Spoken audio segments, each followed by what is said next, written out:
जय हिंद। देखिए फ्रेंड्स, इस वीडियो में हम समझेंगे फंडामेंटल ड्यूटीज के कुछ टॉपिक्स रहते हैं फ्रेंड्स, वो हम इस वीडियो में एक एक करके डिस्कस करते हैं। फिर आपके ये जो फंडामेंटल ड्यूटीज हो ये कवर हो जाते हैं। पिछले 2-3 दिन से मैं वीडियो अपलोड नहीं कर पा रहा था friends, due to some technical issues. उसके लिए सॉरी। चलिए कोई नहीं। जो ये फंडामेंटल ड्यूटीज रहते हैं फ्रेंड्स, वो हम इस वीडियो में कवर करेंगे। अपने पास ये किताब हमेशा खोल के रखिए, लक्ष्मीकांत के लेटेस्ट एडिशन। अगर आपके पास 6th एडिशन भी होगा ना, किताब हमेशा अपने पास बुक को खोल के रखिए। चलिए फ्रेंड्स, आज के वीडियो को हम डिस्कस करते हैं। Due to some technical issue में अपलोड नहीं कर पा रहा था फ्रेंड्स, लैपटॉप में कुछ इशू आ रहा था ना। चलिए कोई नहीं, आप अपने स्टडी को कंटिन्यू रखिए। आज का जो पहला टॉपिक है फ्रेंड्स, ये है criticism of the fundamental duties. यानी कि हमारे फंडामेंटल ड्यूटीज को लेके क्या क्रिटिसिज्म है ना। जो पिछले के वीडियोस में मैंने फंडामेंटल ड्यूटीज के पार्ट नंबर 1 ऑलरेडी आपके साथ डिस्कस किया था। आप उस वीडियो को अच्छे से देखिए ना। तो हमारा फंडामेंटल ड्यूटी जो है ना फ्रेंड्स, ये है हमारे part number 4A of the constitution है ना। किन किन चीजों को लेके हमारे फंडामेंटल ड्यूटीज के क्रिटिसाइज हुआ है। जैसे फर्स्ट, एक बहुत सारे है ना फ्रेंड्स, बोल रहे कि the list of duties is not exhaustive, it is as it does not cover other important duties like casting vote, paying tax, family planning and so on. जो आपने पढ़ा था ना friends, Swaran Singh committee. Swaran Singh committee में हमने आपके साथ सवरन सिंह कमेटी ने क्या रिकमेंड किया था सरकार को फंडामेंटल ड्यूटीज को लेके ना। वहां पे हमने पढ़ा था फ्रेंड्स, सवरन सिंह कमेटी ने तो टैक्स जो पे करने ना, पेइंग टैक्स भी इंक्लूड करने के लिए बोला था हमारे फंडामेंटल ड्यूटीज के अंदर, बट सरकार ने इस चीज को नहीं माना है ना। रिकमेंड तो किया था सवरन सिंह कमेटी ने। इसी पॉइंट को लेके जैसे हुआ आपके कास्टिंग वोट। फर्स्ट जो क्रिटिसिज्म जो है ना फ्रेंड्स, ये बोल रहे हैं कि हमारे फंडामेंटल ड्यूटीज के अंदर क्या क्या नहीं है, कास्टिंग वोट नहीं है। जो हमने लिस्ट ऑफ फंडामेंटल ड्यूटीज में देखा था, पेइंग ऑफ टैक्स ये भी हमें देखने को नहीं मिलते हैं। फैमिली प्लानिंग जो है ना फ्रेंड्स, ये क्या है कि ये सेंसिटिव इशू था ना, जब हमारे फंडामेंटल ड्यूटीज को इम्प्लीमेंट किया था, यानी इनकॉर्पोरेट किया था हमारे संविधान के अंदर। अब उसके बाद जो है ना फ्रेंड्स, क्रिटिसिज्म क्या हुआ फंडामेंटल ड्यूटीज को लेके कि भाई ये जो हमारे कास्टिंग वोट हुआ, पेइंग टैक्स हुआ, फैमिली प्लानिंग, मतलब हुआ कि हम तो हमारे दो, यानी कि कम बच्चे पैदा करने हैं ना, उससे क्या होगा, जितना हमको कम मतलब बच्चे होंगे उतना उनको ज्यादा हम अच्छी शिक्षा स्वास्थ्य दे सकते हैं ना। तो बोल रहे हैं कि ये जो चीजें है ना, आपके कास्टिंग वोट हुआ, पेइंग टैक्स, ये चीजें नहीं होने की वजह से क्या हो रहा है, हमारे फंडामेंटल ड्यूटीज के क्रिटिसिज्म हो रहे हैं ना। बट जो हमारे सवरन सिंह कमेटी जो है ना फ्रेंड्स, उन्होंने ये रिकमेंड किया था सरकार को कि पेइंग और टैक्स जो है ना, वो भी फंडामेंटल ड्यूटीज के अंदर होना चाहिए, बट सरकार ने इस चीज को इनकॉर्पोरेट नहीं किया संविधान के अंदर है ना। तो ये है आपके फर्स्ट क्रिटिसिज्म ऑफ द ये फंडामेंटल ड्यूटीज। सॉरी, सेकंड क्या है ना फ्रेंड्स, हमारे फंडामेंटल ड्यूटीज क्या है, वैक है, ambiguous and difficult to understood by the common man. यानी कि जो हमारा जो आम नागरिक होता है ना फ्रेंड्स, ये समझ नहीं पाते। वैक, एम्बिगियस, कंफ्यूजन टाइप के, जैसे कि क्या क्या है, जैसे लाइक नोबल आइडियल्स हुआ, कंपोजिट कल्चर हुआ, साइंटिफिक टेम्पर, ये जो चीजें है ना फ्रेंड्स, ये आम जो नागरिक होते हैं ना, वो समझ नहीं पाते हैं ना। तो इस चीज के लिए भी क्या बोल रहे हैं, क्रिटिसिज्म हो रही है। वैक है, एम्बिगियस है, कंफ्यूजन है ना, और डिफिकल्ट है कॉमन मैन को समझना हमारे फंडामेंटल ड्यूटीज को।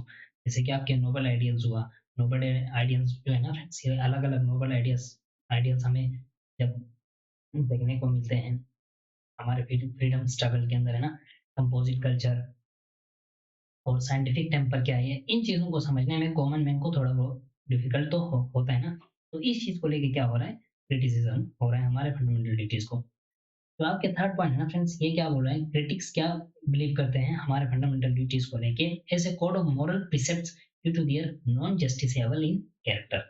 हमने पढ़ा था फ्रेंड्स, आज हमने कहीं वीडियोस में आपके साथ जस्टिसेबल क्या होता है, नॉन जस्टिसेबल क्या होता है, हमने कहीं वीडियो में आपके साथ डिस्कस किया था। तो आप पहले की वीडियोस को अच्छे से देखिए ना। अब जो क्रिटिक्स जो है ना फ्रेंड्स, क्या बोल रहे हैं हमारे फंडामेंटल ड्यूटीज को कोड ऑफ मोरल प्रिसेप्ट्स, क्यों, इसलिए कि क्योंकि हमारे फंडामेंटल ड्यूटीज क्या है, नॉन जस्टिसेबल कैरेक्टर, यानी कि किसी का कुछ फंडामेंटल ड्यूटीज को लेके कुछ प्रॉब्लम्स आ रहे हैं ना, तो हम कोर्ट की मदद नहीं मांग सकते ना। तो इसको लेके क्रिटिक्स क्या बोल रहा है, कोड ऑफ मोरल प्रिसेप्ट्स। अब जो हमारा सवरन सिंह कमेटी जो है ना फ्रेंड्स, सजेस्ट करते हैं, सवरन सिंह कमेटी ने गवर्नमेंट को ये भी रिकमेंड किया था ना कि अगर किसी ने अपना fundamental duties, non performance of fundamental duties को अच्छे से परफॉर्म नहीं किया, तो उसके को क्या मिलना चाहिए, पेनल्टी और पनिशमेंट मिलना चाहिए। बट सरकार ने इस चीज को एक्सेप्ट नहीं किया। और इनकॉर्पोरेट नहीं हुआ हमारे संविधान के अंदर, है ना। तो इस चीज को के लिए भी लेके क्या हो रहा है, क्रिटिसिज्म हो रहा है। बहुत सारे क्रिटिक्स इस चीज को भी क्रिटिसाइज करते हैं हमारे फंडामेंटल ड्यूटीज को, कि भाई हमारे ये इसको क्या रखा है, नॉन जस्टिसेबल इन कैरेक्टर, है ना। तो बोलते हैं कोड ऑफ मॉरल प्रिसेप्ट्स। अब जो फोर्थ पॉइंट है ना फ्रेंड्स, हमारे संविधान के अंदर इस जब फंडामेंटल ड्यूटीज को इनकॉर्पोरेट किया ना फ्रेंड्स, तो क्रिटिक्स के हिसाब से, यानी जो लोग क्रिटिसाइज करते हैं ना फंडामेंटल ड्यूटीज को लेके, क्या बोल रहे हैं, सुपरफ्लुअस, यानी कि बहुत सारे गलतियां हैं ना। जैसे कि क्रिटिक्स क्या बोल रहे हैं, this is because the duties included in the constitution as fundamental would be perform by the people even though they were not incorporate in the constitution. अब क्रिटिक्स क्या बोल रहे हैं कि भाई ये सुपरफ्लुअस है, यानी कि इसमें बहुत सारे हमें सुपरफ्लुअस देखने को मिलता है। क्यों क्रिटिक्स बोल रहे हैं कि फंडामेंटल इसको नहीं रखना चाहिए था, है ना। क्योंकि जैसे जैसे देश मैच्योर होता है ना, वैसे वैसे लोग क्या करेंगे, अपना मतलब ड्यूटी जो है ना फ्रेंड्स, उसको खुद परफॉर्म कर सकते हैं ना। तो इसको आपको फंडामेंटल रखने की जरूरत नहीं था। तो ये बोल के मतलब जो क्रिटिक जो है ना फ्रेंड्स, इस चीज को फंडामेंटल ड्यूटीज को क्या कर रहे हैं, क्रिटिसिज्म कर रहे हैं। यानी क्रिटिक्स के हिसाब से फंडामेंटल नहीं होना चाहिए था, है ना। इनकी जैसे जैसे देश मेच्योर होता है ना, वैसे वैसे लोग परफॉर्म भी करते हैं। तो ये बोल रहे हैं हमारे क्रिटिक्स हमारे फंडामेंटल ड्यूटीज को लेकर। तो ये है फोर्थ पॉइंट। तो फिफ्थ पॉइंट जो है ना फ्रेंड्स, इसमें क्या है, क्रिटिक्स क्या बोल रहे हैं, said that inclusion of fundamental duties as an appendage of part fourth of the constitution has reduced their value and significance। यानी कि जो फंडामेंटल ड्यूटी जो है ना फ्रेंड्स, वो जस्ट रखा है किसके बाद, डीपीएसपी के बाद, पार्ट फोर के बाद, है ना। यानी कि पार्ट फोर एन में क्रिटिक बोल रहा है कि ये जो हमारा फंडामेंटल ड्यूटी जो है ना फ्रेंड्स, इसको होना चाहिए था पार्ट थर्ड के बाद। यानी कि पार्ट थर्ड हमारा क्या है, फंडामेंटल राइट्स। यानी कि उनके हिसाब से जैसे हम फंडामेंटल राइट्स को एंजॉय करते हैं, वैसे फिर लोग क्या करेंगे, अपने ड्यूटीज को भी निभाएंगे। उनके क्रिटिसिज्म कर रहे हैं क्रिटिक्स, है ना, ऐसे बोल के। They should have been added after part third so as to keep them on par with the fundamental rights। यानी कि उनको रखना, फंडामेंटल ड्यूटीज को के बाद रखना चाहिए था, फंडामेंटल ड्यूटीज को फंडामेंटल राइट्स के बाद, है ना। यानी कि part third of the constitution के बाद, पार्ट थर्ड में क्या आते हैं, हमारे फंडामेंटल राइट्स, यानी कि मौलिक अधिकार, जो हमने डिस्कस किया था।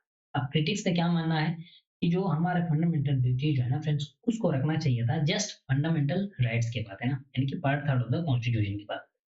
क्रिटिक्स क्या बोल रहा है, इसको पार्ट फोर ए में रखा है, यानी कि डीपीएसपी के बाद उसको नहीं रखना चाहिए था। तो ये है आपके कुछ 5 points of criticism of fundamental duty, जो हमने अच्छे से डिस्कस किया। इसको आप भी पढ़ सकते हैं फ्रेंड्स। इस चैप्टर को मैं फिर भी कहूंगा one of the easiest chapter है ना, फंडामेंटल ड्यूटीज। उसके बाद है फ्रेंड्स आपके सिग्निफिकेंस ऑफ फंडामेंटल ड्यूटीज। अब क्या क्या बहुत सारे हमने आपके साथ डिस्कस किया कि फंडामेंटल ड्यूटीज को लेके क्या क्या क्रिटिसिज्म है ना फ्रेंड्स। इसके बावजूद भी अपने आप में फंडामेंटल ड्यूटीज के बहुत सारे सिग्निफिकेंस फायदे हैं। जैसे कि ये जो फंडामेंटल ड्यूटी जो है ना फ्रेंड्स, ये क्या है, रिमाइंडर टू द सिटीजंस, ताकि देश के नागरिक जो है ना, हर कोई जान पाए। जैसे हम बहुत सारे फंडामेंटल राइट्स को एंजॉय करते हैं, मौलिक अधिकार को एंजॉय करते हैं, वैसे जो है ना फ्रेंड्स, देश के लोगों को ये जान पाए कि मेरा भी एक ड्यूटी बनता है, किन किन को लेके, हमारे देश को लेके, हमारे समाज को लेके, हमारे फेलो सिटीजन को लेके, यानी एक दूसरे को लेके ना, एक दूसरे नागरिकों को लेके मेरा भी कुछ ड्यूटी बनता है। तो ये अपने आप में क्या है, रिमाइंडर टू द सिटीजन, एक सिग्निफिकेंस ऑफ फंडामेंटल ड्यूटीज है, ताकि हर नागरिक को ये पता चले कि मेरा भी कुछ ड्यूटीज है अपने देश को लेके, समाज को लेके, अपने फेलो सिटीजन को लेके, सिटीजन को। ये है आपके first significance of fundamental duties.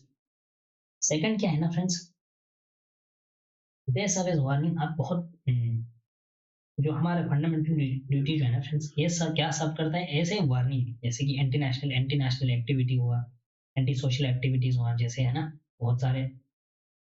तो इन चीज को लेके फंडामेंटल ड्यूटीज क्या है हमारे, सब ऐसे वार्निंग है, आप समझ सकते हो।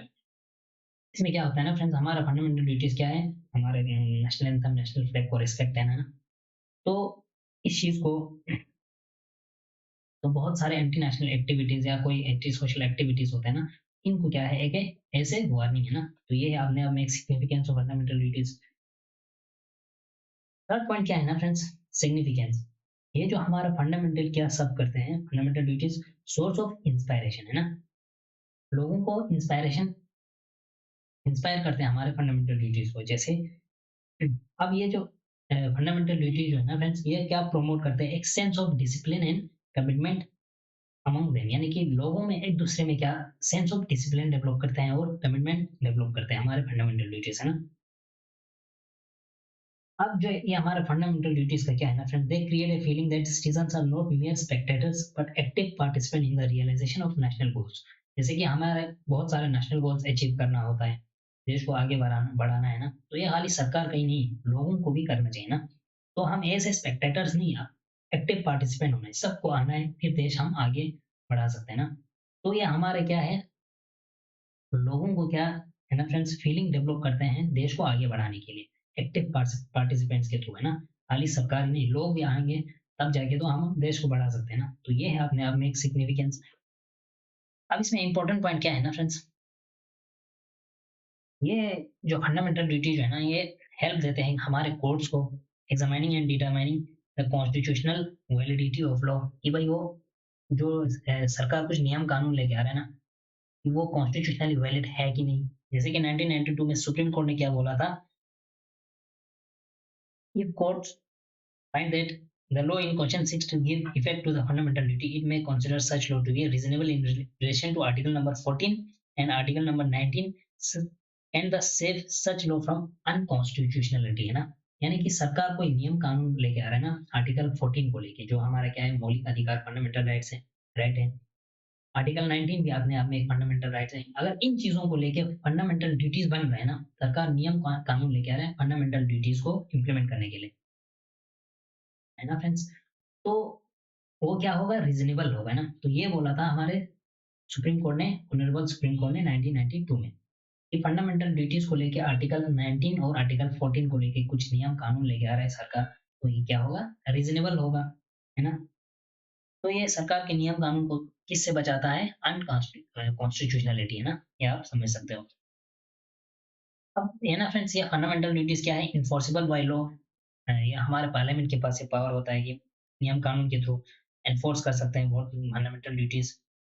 Parliament can provide for the imposition of appropriate penalty or punishment for failure to fulfill any of them, यानी कि पार्लियामेंट के पास ये पावर होता है ना फ्रेंड्स, कि वो नियम कानून कभी भी बना सकते हैं हमारे फंडामेंटल ड्यूटीज को लेके।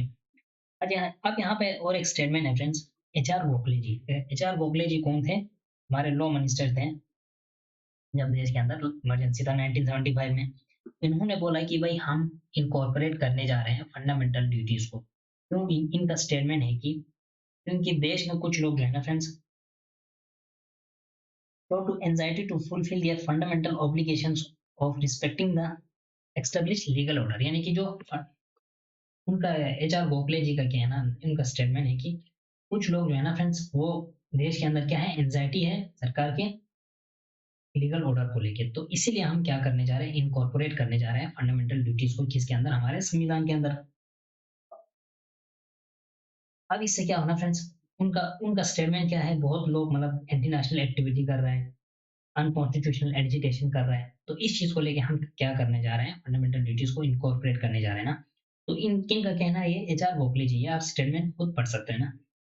अब इंदिरा गांधी जो हमारे प्राइम मिनिस्टर थी, उन्होंने भी इस चीज को, फंडामेंटल ड्यूटीज को संविधान के अंदर इनकॉर्पोरेट करना एक्सेप्ट किया, और इनका क्या मानना था, इससे क्या होगा, हमारा डेमोक्रेसी जो, लोकतंत्र जो है ना फ्रेंड्स, उसको क्या होगा, ज्यादा मजबूती और मिलेंगे ना। उनका कहना था इंदिरा गांधी जी का, strengthen the democracy eight grass level, है ना। तो ये सारी चीजें इन्होंने बोला था।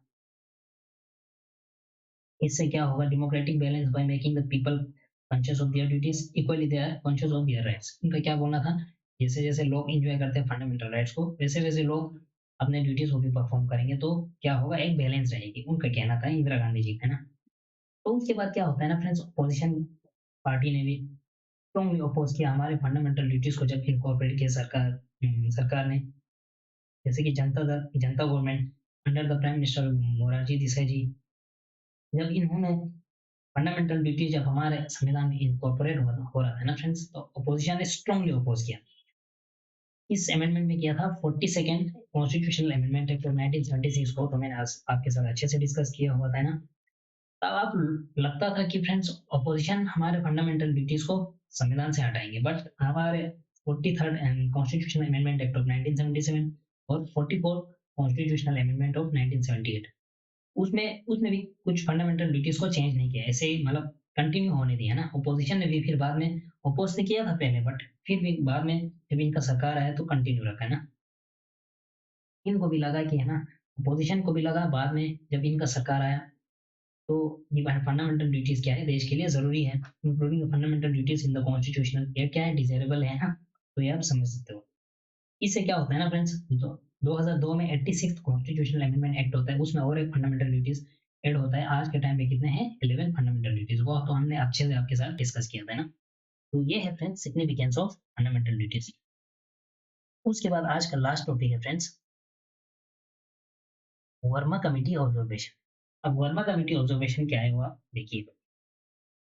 वर्मा कमेटी जो है ना फ्रेंड्स, ये फंडामेंटल ड्यूटीज को ऑफ द सिटीजंस को आइडेंटिफाई करते हैं कि भाई कुछ लीगल प्रोविजंस पहले था कि नहीं, कि फंडामेंटल ड्यूटीज आने से पहले कुछ लीगल प्रोविजंस को।